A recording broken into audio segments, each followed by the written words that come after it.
The Toyota Retro Cruiser concept restored, 25 years later. Even before going to the video, don't forget to like the video and subscribe to the channel to support me. The Toyota Retro Cruiser concept made a big splash when it debuted in 1999. It looked like an FJ43 from the outside, but the running gear underneath came from the most advanced Land Cruiser at the time, the J-Hunt.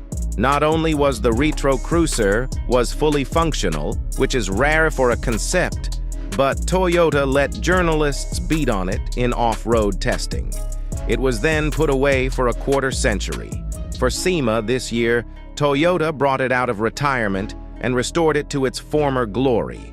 The Retro Cruiser was the brainchild of Rod Millen, the same racing and engineering whiz behind the record-setting Pikes Peak Celica and Tacoma race truck.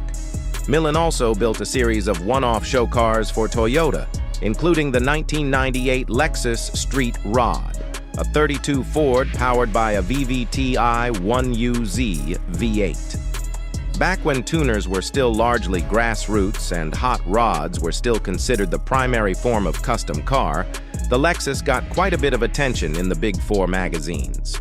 Catapulting off that success, Millen followed up with the Retro Cruiser, which debuted in February 1999 at the Chicago Auto Show. It started life as a 1967 FJ45, but it wasn't as simple as just stretching that body over J100 Land Cruiser mechanicals. The FJ45 was sliced down the middle lengthwise, so 6 inches of bodywork could be added to account for the J100's wider track. However, while a CAD system helped fabricate a 6-inch wider fiberglass roof, it wouldn't have looked right to stretch the front out by the same distance. The J40 grille and hood were only widened by 3 inches in order to keep their classic proportions. The difference was made up by expanding the fenders.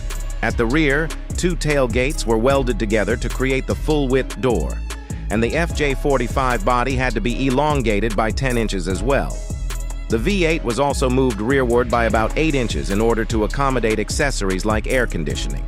That means custom front and rear drive shafts had to be fabbed and a new dashboard designed. Millen also added custom control arms, rear coilovers, and remote reservoir. Bilstein shocks at the front, increasing wheel travel by 30% at all 4 corners.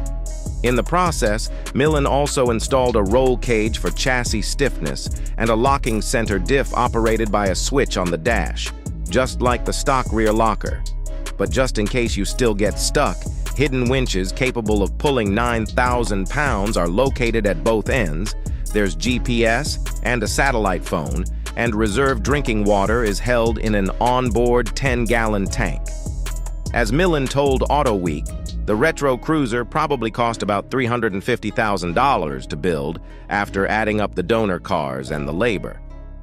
But Toyota had no hesitation pimping it out to magazines, many of which actually took it off-roading.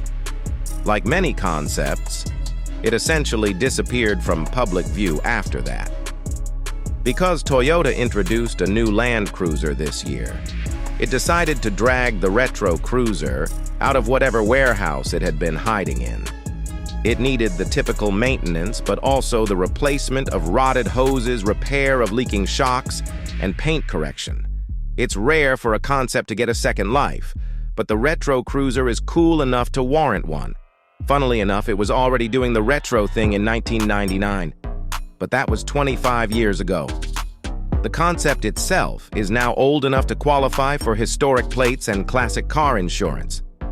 Back when it was unveiled, there were demands that Toyota actually build Retro Cruiser.